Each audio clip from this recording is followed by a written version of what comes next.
Sunday, following appearances on NBC's Meet the Press, several Washington officials briefly spoke to reporters about U.S. counterterrorism efforts. First, Defense Secretary Donald Rumsfeld, followed by International Relations Committee Chair Congressman Henry Hyde, and later Senate Foreign Relations Committee Chairman Senator Joseph Biden. They spoke for 20 minutes.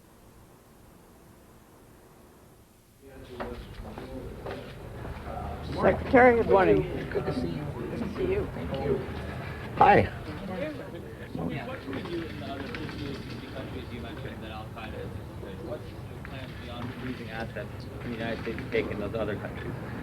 Well, it's the task for the countries that are concerned about this problem, and there are dozens and dozens of them across the globe, is to gather the kinds of intelligence that will enable us to take action against the terrorist networks and to find ways to alter the behavior of those countries that seem determined to facilitate and harbor and finance and encourage international terrorists. Do you believe that the Taliban now has bin Laden in their sights, that they will be doing something about it? Oh, I doubt that they'll do anything about it. They've been rather adamant that they don't intend to do anything about it and have not done anything about it thus far. The question as to whether or not they have them bin Laden, and we keep talking about Osama bin Laden as though he's the problem. It is a very broad network. It is, if he were not there tomorrow, the same problem would exist. With he's got dozens of key lieutenants, he's functioning in 50 or 60 countries, and Al Qaeda is just one of the terrorist networks that exists on the face of this earth. So it is, I think, wrong to particularize the thing to a person and even to a single network. But there is no question but that the Taliban has taken every kind of step to make it hospitable for the Al-Qaeda in that country, and that they have to know where the key Al-Qaeda operatives are in their country. They know their country like the back of their hands. They've been fighting there for decades. They have access to 90% of the land space in Afghanistan, the remainder being held by opposition forces. But for the Taliban to suggest that they can't find the key operatives in this network is just false. And have you heard a report that there have been defections of about 200 of the Talibans to the Northern Alliance? I have heard so many reports and so many conflicting comments since this began on September 11th that I've almost come to the point where first reports I don't really even give much credence to. I look at them and set them to the side and wait for a little better information. However, there is no question but that there are a substantial number of Afghans who do not favor Taliban, find it repressive, don't agree with it, would wish it were not there. It is also true that there are any number in the Taliban who do not favor Al-Qaeda and wish it were not there. There are any number of factions within the Taliban and tribes in other parts of the country, to say nothing of the Northern Alliance in the north, that would like the entire crowd out of there, not just Al-Qaeda, but Taliban in addition. What does that mean? Well, it means that we need to find ways to encourage those people and to create a situation where it's no longer in the interests of Al-Qaeda to feel that they can function freely in that country, and for Taliban to find it's in their interest to encourage and harbor international terrorists. In light of those comments, does the Taliban in any way become a legitimate target in light of what you've just said and what the ambassador to Pakistan said in the last few days? The President of the United States has characterized this war, this effort, this campaign, that it'll be long and broad and sustained, and that it is aimed directly at international terrorists and terrorist networks and the people, the governments, the organizations, the entities, the non-profit organizations, the corporations, the states, the non-state entities that harbor and foster and facilitate international terrorists. That entire group has to be the target. What's the level of cooperation then other countries in that region from last week to this week in finding intelligence? In The cooperation we are getting from countries in and out of that region is breathtaking. It is so broad and so deep. I admit varied and different from country to country. Some public, a great deal not public, for very understandable reasons in my view, and I think that the momentum is there. The cumulative evidence that is coming in, the pieces of intelligence are inevitably going to provide the kinds of information we're going to need to disintegrate these terrorist networks, to liquidate them, to root them out and end them. Yes, excuse me. Can you confirm for us that General Downing is going to be appointed as the terrorist chief for the NSC, and how did you feel about his report on the commanders in the Khobar Tower situation? I do not know him personally. I know him to have a very fine reputation, and I tend to leave announcements by the White House to the White House. Mr. Secretary, on Meet the Press, you referred a couple of times to actionable intelligence. What is the quality of the United States' actionable intelligence right now? Well, of course, if you think about it, our intelligence apparatus was developed and fashioned and arranged over decades to deal with the Cold War problems, where we focused on one or two countries, the Warsaw Pact countries. We tended to count things, ships, guns, tanks, and planes. And we developed a good system of understanding how they were progressing in their weapon developments, when they were deploying things, and what the nature of the threat was.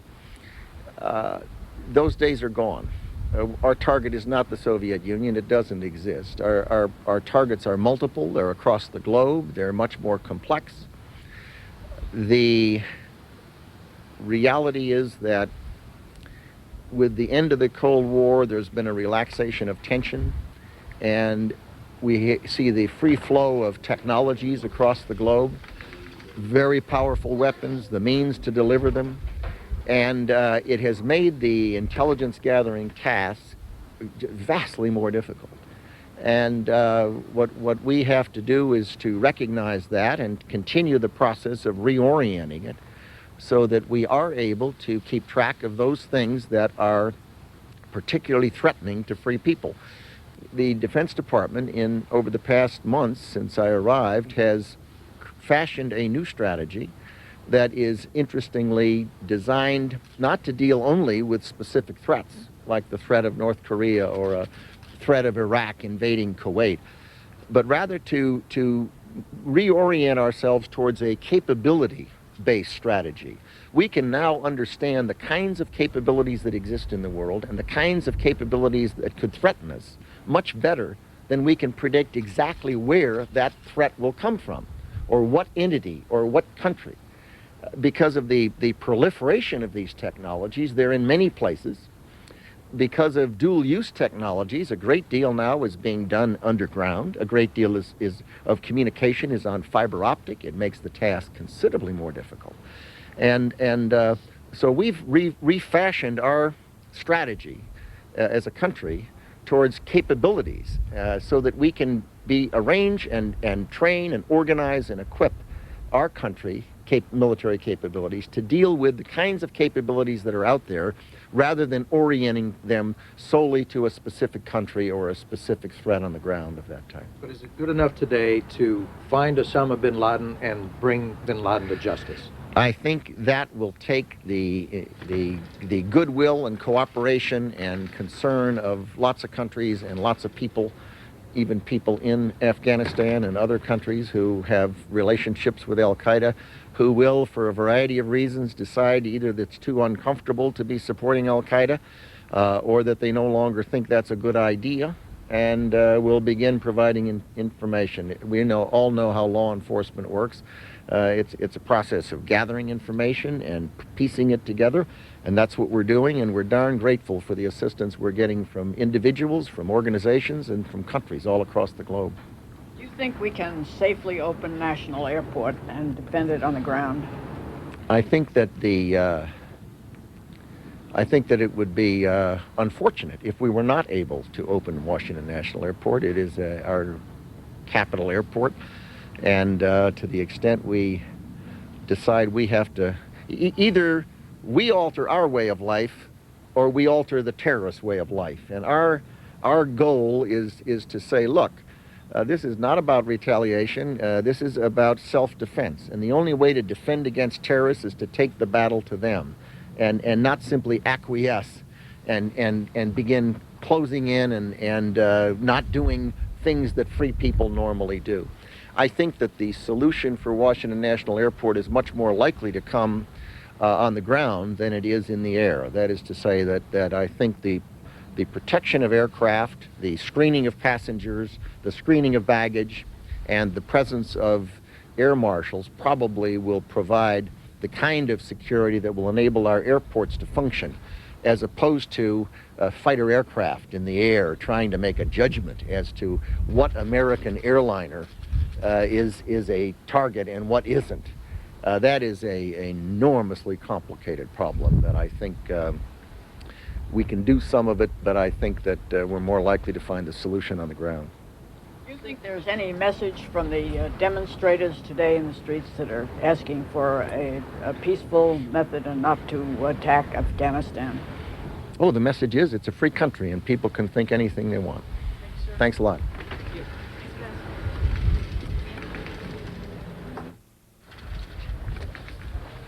Good morning, Senator. Good morning, good morning. In view of what's happened, do you think that we should be worried now about our ability to respond to chemical, biological warfare? I think we ought to heighten our interest in those subjects because they're a possibility. We ought to know more about them and have plans to cope should we suffer an attack. Yes, I think we have to be prepared. Does Congress have to do something about that, or where should it be done? I think we have to hold some hearings and find out what it takes to bring us up to speed and to be prepared and then provide the resources. Will the President's anti-terrorism package pass as it stands? Or are there aspects of it that perhaps go too far? It's still under negotiation. I think by the end of the week it'll be ready for the floor, and I think it'll pass comfortably. Do you think, in view of all the demands from what's happened, that Congress can avoid deficit spending? Oh boy, we'd sure like to, but I think all bets are off with this terrorism situation. There'll be plenty of people arguing for not going into deficit, but I would not predict at this point because I don't know what has to be done. Mr. Chairman, do you believe that National Airport will be reopened, and do you think it can be reopened safely? Yes, and yes. Thank you. Okay, thanks. Don't want me to do this for a second. Good morning, how are you? In view of Anti-terrorism package will pass as it stands. So do aspects of it possibly go too far? I think what's happening is the administration, by its own statements, is refining the package. For example, there's one provision allowing the detaining of illegal aliens who are suspected of being terrorists, mentioned by the Attorney General as a potential terrorist, being able to be held indefinitely until the decision is made about deportation. That's not going to fly. What's going to happen is there'll end up being a time limit. You can be detained for X number of days, for example. So the devil's in the details of some of these things the administration is working out, and I'm confident we can work it out, and I'm confident we'll have an anti-terrorism bill. how do you respond to people who are worried that civil rights are going to be lost here as we try to combat them? I'm glad they're worried. We should start off skeptical about all of this, even though I'm the author of one of the anti-terrorism bills. So that's the good news. That old expression, the proof of the pudding's in the eating, I think they'll see. Let me give you one example. There's concern about being able to look into what websites you tap into. Well, right now, under the law, if you're a part of the mob, I can find out what telephone numbers you called. I can get your telephone logged. Well, they want to be able to do the same thing with regard to what websites you tap into. Well, that's okay, as long as you don't get the content of what you tapped into as well. You dial up Amazon.com. That's okay to know that's what you checked, I believe, under the law. But to say what books did you buy and how many did you buy, that should require a different standard of proof for them to be able to get that information. So those are the distinctions. Those kinds of things are, again, being worked out. The administration has not overreached, in my view, so far. If anything, they have been a little uncertain as exactly how to draft what they want to accomplish, and that's what's going on now. Well, in view of what's happening, do you think that we're prepared for biological or chemical attack, and what should we do and what should Congress do? We are not prepared for a biological attack. As you recall, about 3 weeks ago, you asked me the same question in this same spot after I came out doing a program on my believing biological weapons were the next most worrisome thing we had to face.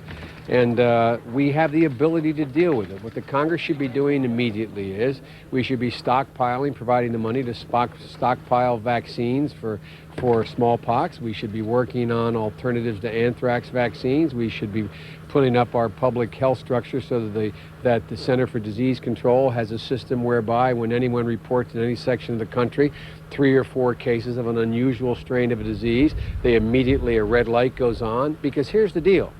Biological warfare only is of success if, in fact, it goes undetected for a while. It spreads. It's not like pathogens where they'll be released in the air and Americans are going to drop dead because all of a sudden they breathe it, like in a science fiction movie. That's not the kind of biological warfare is most likely or fearful. And so the bottom line is there's a lot we can do. We can do it quickly. We can do it reasonably. And instead of spending the money we're spending on some things on the defense side, we should spend it there. Do you think that the Taliban is now a legitimate military target in light of the comments that were made by their ambassador to Pakistan that bin Laden is under their control? Yes. Can you elaborate? No. Senator, there are a lot of airline employees crying foul this week at their treatment by the airlines. After the airlines received a $15 billion bailout package, people were laid off initially without any kind of severance. There's also a lot of other employees in tourism and travel that have been hurt by this. Are there going to be any actions by Washington in terms of a stimulus or an aid package to help people that have been the people are taking a bigger economic hit after Well, the fundamental disagreement between the parties in where that economic stimulus should come. Though many of us believe that the economic stimulus should be directed toward those who have lost their jobs and unemployment. Others believe it should be directed toward, for example, capital gains taxes. So you're going to hear a debate on that, and the outcome of which I'm not prepared to predict. But I think our focus should be an economic stimulus package that puts people back to work. What kind of changes have to be made in order to safely reopen National Airport? Well, I think the changes that have to be made are those that are on the ground. For example, I think we have to be in a position where we know that there are secure and bulletproof doors going into the cabin of the aircraft. We have to be in a position where we know that there are U.S. Marshals available to fly on some of these planes. We have to be in a position where we have vetted very, very, very carefully the personnel on the ground who checks the baggage, who handles the x-ray machines, etc. And all those things can and should be done, and I'm confident that Reagan will be opened again, that the Washington National Airport, as most people know it, will be open again. Do you think Congress can handle all these demands without getting into deficit spending? Well, I'm afraid we're already a bit into deficit spending if you consider the use of any of the Social Security surplus as deficit spending, which we all made a promise we would not do. I think we breached that once we passed that humongous tax cut. But having said that, I think that the public looks at this and realizes there are some real emergencies. For example, to deal with the entire chemical and biological warfare threat over the next 10 years, we're talking about spending somewhere in the order of, in my calculation, $40 billion. The flip side of that is we're prepared to spend, some were prepared to spend up to $100 billion to $500 billion for a Star Wars program. I think you're going to see a reordering of priorities, at least I hope you do, in terms of first things first. We have the money to be able to do the things that relate to the most immediate likely threats America faces. And the one point I want to continue to make is bin Laden does not command an army of terrorists or 10, 12, 15,000 people. We're talking about a relatively small number of people. We are talking not about some juggernaut like facing, the Axis powers in World War II. We should be concerned. There's no question about that. But the American people should not be overly concerned. You should fly. You should buy. You should be out engaging your life. The likelihood of an American being the victim of a terrorist attack, your particular likelihood, is about as likely as you being struck by lightning. Will there be more terrorist attacks? Yes. Will Americans probably here or abroad be the victims of attack over the next several years? Yes. But will it be something that fundamentally alters our ability to conduct ourselves and as we have? No. Do you agree with the president there should be no negotiation with the Taliban now that they, for example, say that they have control of bin Laden? I do agree with that. I think it's not a negotiable notion. Now, there's a difference between negotiating and whether or not you are going to make arrangements as to if they changed their mind and decided they wanted a way out and be able to release him. I can see circumstances where there is a discussion of where he's released, to whom he's released. I don't expect that to happen. But I would not call that a negotiation. A negotiation that went along the lines they're talking about, saying these are the conditions and this is what we'll do, that's a different deal. Okay, thank you all very much. Appreciate it.